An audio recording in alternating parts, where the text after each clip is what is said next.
तुलसी विवाह विधि। ऋषिवर कहते हैं कि हे सूत जी, अब हम आपसे तुलसी के विवाह की विधि पूछना चाहते हैं, सो कृपा करके वर्णन कीजिए।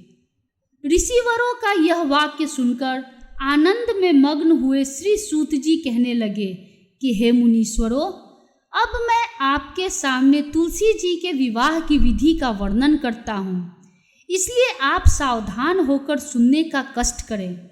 जब उत्तरायण रवि हो, गुरु शुक्र का उदय हो, विवाह के नक्षत्र हो और विशेषकर पूर्णिमा हो अथवा कार्तिक का महीना वो भीष्म पंचक हो, तब तुलसी वन में वो अपने घर में सुंदर मंडप और उत्तम हवन कुंड के सहित मनोहर वेदी की रचना करता हुआ ऋत्विक ब्राह्मणों को, जो विद्वान और राग द्वेष आदि से रहित हो, निमंत्रित करे और गृह यज्ञ आरंभ करता हुआ मातृकाओं की पूजा करे। हे मुनीश्वरों, ऋत्विक के उपस्थित हो जाने पर पहले नंदी मुख श्राद्ध करे, तत्पश्चात के भगवान शालिग्राम बनाकर उनका विधि विधान से पूजन सामग्री से पूजा करेगा। बांदी की तुलसी को उनको समर्पण करे। इस प्रकार विवाह विधि से तुलसी जी का पानी ग्रहण करने के बाद विधि पूर्वक होम करे।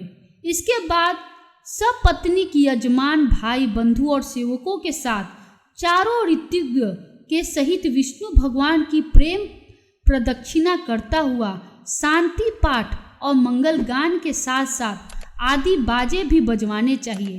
हे मुनीश्वरों, ऐसा हो जाने के बाद यजमान को गौदान और शैया दान करना चाहिए।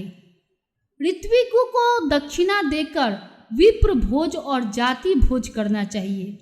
यह सुनकर सूत जी कहने लगे, हे मुनीश्वरों, इस प्रकार जो मनुष्य श्रद्धा भक्ति युक्त होकर सत्य, शांति और संतोष को धारण करता है, विष्णु भगवान को तुलसी दल समर्पण करता है, वह समस्त पापों से रहित होकर संसार के सुखों को प्राप्त करता हुआ अंत में विष्णु लोक को प्राप्त होता है। इसमें संशय नहीं है। हे मुनीश्वरों, जिस प्रकार से तुलसी जी के विवाह की विधि बताई गई है, उसी प्रकार आंवला, समी और पीपल के विवाह की विधि समझनी चाहिए। धन्यवाद।